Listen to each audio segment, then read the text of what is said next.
ये कहानी सच्ची घटना से इंस्पायर्ड है जिसमें तीन दोस्त अपनी वाटर बाइक को धोने के लिए रिवर में जाते हैं। तभी एक क्रोकोडाइल उनके ऊपर हमला करता है। उनके एक दोस्त को पानी के अंदर खींच कर ले जाता है, जबकि दो लड़के पेड़ के ऊपर चढ़ जाते हैं। अगले 22 घंटों तक वो दोनों के दोनों पेड़ पर ही रहते हैं। 22 घंटों के बाद उन्हें हेलीकॉप्टर से रेस्क्यू किया जाता है।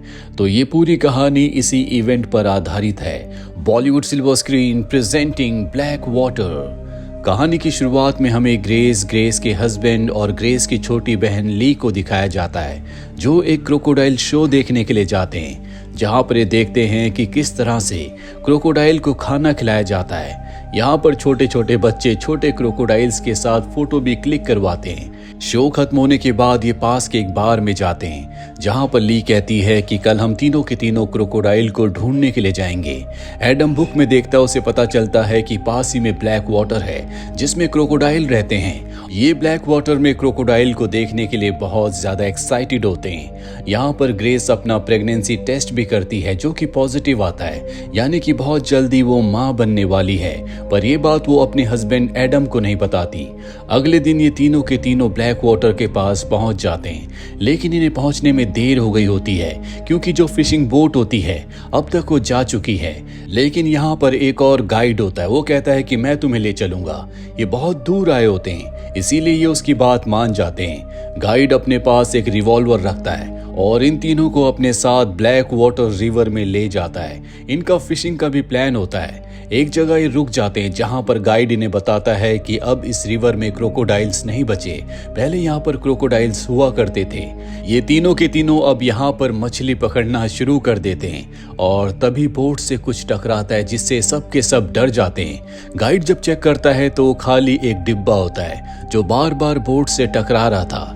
उस डिब्बे को बाहर निकालता है, जिसके बाद ये एक बार फिर से फिशेस को पकड़ने की कोशिश करते हैं, लेकिन इनके कांटे में एक भी फिश नहीं फंसती और अब गाइड इन्हें और भी अंदर ले जाता है, जहां पर ये मछली पकड़ने की कोशिश कर रहे होते हैं। और तभी एडम के कांटे में कुछ फंस जाता है। ली उसकी फोटो खींचती है। उसे पानी में कुछ अजीब सा दिखा होता है, पर इससे पहले कि वो कुछ समझ पाती, एक क्रोकोडाइल पानी से निकलकर इनकी बोट को पलट देता है। सब के सब घबरा जाते हैं। आसपास बहुत सारे पेड़ होते हैं। एडम अपनी वाइफ ग्रेस को जल्दी से पेड़ पर चढ़ाता है, क्योंकि उसे एहसास हो चुका है कि आसपास बहुत खतरा है। लेकिन ली अब भी बोट के नीचे होती है। वहीं ग्रेस को टूरिस्ट गाइड की लाश दिखती है, जो देखकर वो डर जाती है। वो एडम को जल्दी से पेड़ पर आने के लिए कहती है। एडम उसकी बात मानकर पेड़ पर आ जाता है, जिससे वो मगरमच्छ से बाल बाल बच जाता है। पर ली, जो अब तक बोट के नीचे थी, वो बोट के ऊपर चढ़ जाती है।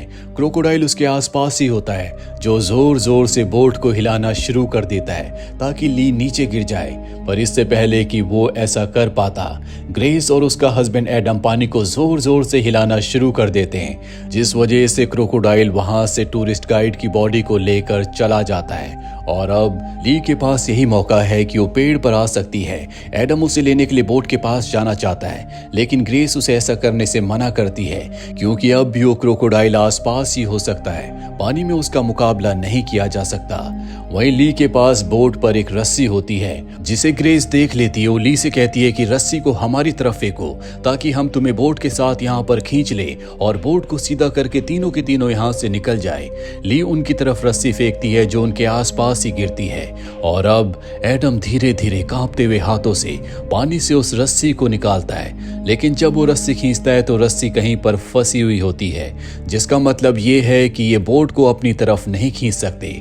और अब ली के पास कोई रास्ता नहीं है, उसे पानी से होकर ही पेड़ तक पहुंचना होगा। एडम कहता है कि तैर कर मत आना, अगर तुम तैर कर आई तो पानी हिलेगा और मगरमच्छ तुम तक पहुंच जाएगा। ली इसके बाद ऐसा ही करती है। वो धीरे धीरे पानी में आगे बढ़ना शुरू कर देती है, लेकिन जब वो बीच में पहुंचती है तो बहुत ज्यादा डर जाती है, इसीलिए वो तैरना शुरू कर देती है। उसकी किस्मत अच्छी होती है कि आसपास वो क्रोकोडाइल नहीं होता और अब वो अपनी सिस्टर ग्रेस और अपने ब्रदर इन लॉ एडम के पास पहुंच चुकी है। लेकिन अब भी इनकी मुसीबतें कम नहीं हुई, क्योंकि यहाँ से निकल पाना बहुत मुश्किल है। ये ऐसी जगह पर नहीं है जहाँ से आम बोट्स गुजरती हो। ग्रेस कहती है कि कोई ना कोई हमें ढूंढने के लिए आएगा। एडम कहता है कि ऐसा कुछ नहीं होगा, क्योंकि किसी ने हमें यहाँ पर आते हुए नहीं देखा, ना ही किसी को पता है कि हम यहाँ पर आए हैं। इसीलिए यहाँ से निकलने का सिर्फ एक ही रास्ता है। हमें किसी भी कीमत पर उस बोट तक पहुंचना होगा, उस बोट को सीधा करना होगा, तभी हम यहाँ से निकल सकते हैं। लेकिन ये इतना आसान नहीं है, क्योंकि पानी के अंदर मौत इनका इंतजार कर रही है। ग्रेस और ली को अब भी लगता है कि कोई ना कोई आसपास जरूर होगा, इसीलिए वो जोर जोर से चिल्लाना शुरू कर देती है। लेकिन जल्दी उन्हें समझ में आ जाता है कि यहाँ दूर दूर तक कोई भी नहीं है। साथ ही बहुत सारे मॉस्किटोज भी आसपास होते हैं, जिससे मलेरिया, डेंगू होने का खतरा है। लेकिन ग्रेस के पास एक स्प्रे होता है, जिस स्प्रे को ये अपनी बॉडी में लगाते हैं, जिस वजह से मच्छर इन्हें नहीं काटते। कुछ देर के लिए इन्हें राहत मिल जाती है। ली की जेब में उसका फोन भी होता है, लेकिन पानी में कूदने की वजह से वो डेड हो चुका है। यहाँ पर एडम के पास उसकी जेब में एक चाकू होता है, जिसे वो निकाल लेता है और तभी पानी में कुछ हलचल होती है। लेकिन पानी इतना ब्लैक होता है कि ये पानी के अंदर कुछ नहीं देख सकते। ग्रेस कहती है कि हमारे पास यहाँ से निकलने का एक और रास्ता है, क्यों ना हम पेड़ों से होते हुए इस जगह से बाहर निकल जाएं। लेकिन एडम कहता है कि ऐसा करना ठीक नहीं होगा। हम इन पेड़ों से और भी अंदर पहुंच जाएंगे, जहां पहुंचकर हम खो सकते हैं। मीलों तक ये जगह वीरान है, दूर दूर तक कोई इंसान नहीं रहता और ऐसा करना ठीक नहीं होगा। हमारे पास यहाँ से निकलने का एक ही रास्ता है और वो रास्ता है वो बोट। पर ग्रेस उसकी बात नहीं मानती। वो पेड़ों से होते हुए लगातार आगे बढ़ना शुरू कर देती है ताकि यहाँ से बाहर निकलने का रास्ता ढूंढ सके। ये रास्ता बहुत ही रिस्की होता है, क्योंकि अगर उसका पैर स्लिप हुआ और वो पानी में गिर गई तो क्रोकोडाइल उसे मार देगा। और अब एक पेड़ से दूसरे पेड़ पर आगे बढ़ते हुए वो अंत तक पहुंच जाती है, जहां पर उसके सामने रिवर आती है। इसका मतलब ये है कि यहाँ से निकलने के लिए इनके पास एकमात्र वही बोट है, जो इनसे कुछ ही दूरी पर है, जिसे सीधा करके इन्हें निकलना होगा। ग्रेस अब वापस जाना शुरू कर देती है और तभी उसे रास्ते में पानी के ऊपर उसी गाइड का कान दिखता है, जो इन सब को यहाँ पर लाया था, जो देखकर वो बहुत ज्यादा डर जाती है और जल्दी वो एडम और ली के पास पहुंच जाती है। वो उन्हें बताती है कि आगे भी रिवर है और अब इनके पास वही प्लान है जो एडम ने इन्हें बताया था, यानी कि इन्हें बोट को सीधा करना होगा। लेकिन ग्रेस और ली इसके लिए तैयार नहीं है। वो कहते हैं कि हमें यहाँ पर इंतजार करना चाहिए, जरूर कोई ना कोई बोट यहाँ से गुजरेगी। एडम को इनकी बात माननी पड़ती है और अब इनके पास जो स्प्रे होता है, जिससे अब तक ये मॉस्किटोज से बच रहे थे, वो पानी में गिर जाता है। एडम के सब्र का बांध टूट जाता है और वो फैसला करता है कि वो पानी में उतरेगा। वो धीरे से पानी में उतरता है और बहुत आहिस्ता आहिस्ता पानी में आगे बढ़ता हुआ वो बोट तक पहुंच जाता है। वो बोट को सीधा कर देता है, जो देखकर ग्रेस और ली खुश हो जाती हैं। लेकिन तभी पानी के अंदर से क्रोकोडाइल एडम को नीचे खींच लेता है। दरअसल क्रोकोडाइल ने उसकी आहट को सुन लिया था और अब क्रोकोडाइल ऊपर आता है। उसने एडम को मार दिया है, जिससे ग्रेस को गहरा सदमा लगता है। वो पूरी तरह से खामोश हो जाती है। उसने अब तक एडम को नहीं बताया था कि वो पिता बनने वाला है। एडम की बॉडी को क्रोकोडाइल अपने साथ पानी के अंदर ले जाता है। कुछ देर के बाद अपने आप को ग्रेस संभालती है। दरअसल एडम ने बोट को सीधा कर दिया है और अब किसी तरह से इन्हें रस्सी से उस बोट को अपनी तरफ खींचना है। ग्रेस अपने आप को संभालते हुए नीचे जाती है और एक लकड़ी से पानी के अंदर गिरी हुई रस्सी को बाहर खींचने की कोशिश करती है, ताकि ये उस रस्सी से बोट को अपनी तरफ खींच सके, क्योंकि रस्सी का जो दूसरा सिरा होता है वो बोट पर बंधा हुआ है। लेकिन तभी उसे पानी में कुछ हलचल महसूस होती है। वो समझ जाती है कि क्रोकोडाइल उसकी तरफ आ रहा है, इसीलिए पेड़ के ऊपर चढ़ जाती है। लेकिन तभी पानी के अंदर से क्रोकोडाइल एक ऊंची जंप लगाता है। दरअसल वो ग्रेस को पानी के अंदर खींचना चाहता है। इसकी उम्मीद इन दोनों ने नहीं की थी। ग्रेस की किस्मत अच्छी होती है कि उसकी जान बच जाती है। ये क्रोकोडाइल बहुत ही खतरनाक है। अब क्योंकि क्रोकोडाइल ऊपर आ गया होता है, इसीलिए एडम की बॉडी भी ऊपर आ जाती है, जिसे देखकर इन दोनों को बहुत दुख होता है। साथ ही जैसे जैसे वक्त बीत रहा होता है, बोट इनसे धीरे धीरे दूर जा रही है, क्योंकि पानी में लगातार हलचल है। पूरी रात ये दोनों उसी पेड़ पर गुजारते हैं। सुबह होने पर ये देखते हैं कि बोट इनसे कुछ दूर जा चुकी है।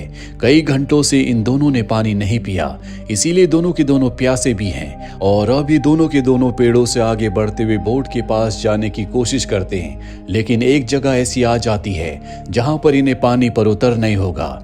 ये दोनों के दोनों बहुत आराम से पानी के अंदर उतर जाते हैं और तभी इनके सामने क्रोकोडाइल आ जाता है। ये दोनों वापस पेड़ पर चढ़ने की कोशिश कोशिश करते हैं, लेकिन क्रोकोडाइल ग्रेस को पकड़ लेता है। पर वो हार नहीं मानती, वो क्रोकोडाइल से फाइट करते हुए पानी के ऊपर आ जाती है। ली उसका हाथ खींचकर उसे पेड़ पर ले आती है, पर क्रोकोडाइल ने ग्रेस के पैर को बुरी तरह से जख्मी कर दिया है। ली उसके पैर पर कपड़ा बांध देती है।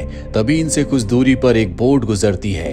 ली जोर जोर से चिल्लाती है, लेकिन इंजन की वजह से वो ली की आवाज को नहीं सुन पाते और वहां से निकल जाते हैं। ली को पता है कि उसे अपनी बड़ी सिस्टर ग्रेस को जल्द से जल्द यहाँ से निकालना होगा, क्योंकि उसके पैर से बहुत ज्यादा खून बह रहा है और अगर उसे मेडिकल फैसिलिटी नहीं मिली तो उसका बचना नामुमकिन है। और अब वो अपना दिल पक्का करके पानी के अंदर उतर जाती है। धीरे धीरे वो बोट के पास जाती है और बोट के ऊपर चढ़ जाती है। और अब क्रोकोडाइल भी वहां पहुंच चुका है, जो उसके ऊपर हमला करने के लिए खुद बोट के ऊपर आ जाता है, जिस वजह से ली को पानी में कूदना पड़ता है। जिसके बाद क्रोकोडाइल उसे पानी के अंदर खींच लेता है। कुछ देर के बाद उसकी आंखें खुलती है। वो देखती है कि उसके सामने गाइड की डेड बॉडी पड़ी है।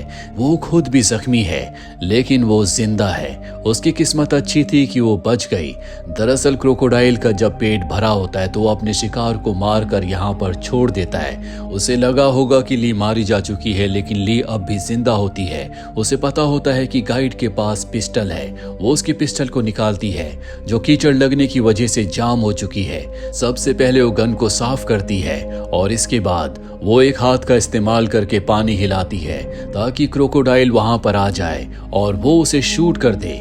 क्रोकोडाइल उसके पीछे से आता है। ली को पता चल जाता है। वो उस पर फायर करना चाहती है, लेकिन उसकी किस्मत उसका साथ नहीं देती, क्योंकि पिस्टल एक बार फिर से जाम हो चुकी है और अब उसे अपनी जान बचाने के लिए पानी में भागना पड़ता है। क्रोकोडाइल भी उसके पीछे होता है और अब क्रोकोडाइल उसे मारने वाला है। वो बार बार पिस्टल के ट्रिगर को दबा रही होती है। पिस्टल जाम है, लेकिन तभी अचानक से गोली चल जाती है, जिससे क्रोकोडाइल का खात्मा हो जाता है। क्रोकोडाइल अब मारा जा चुका है। वो जल्दी से पेड़ के ऊपर आती है, जहां पर उसकी बड़ी सिस्टर ग्रेस है, लेकिन अब तक ग्रेस की मृत्यु हो चुकी है।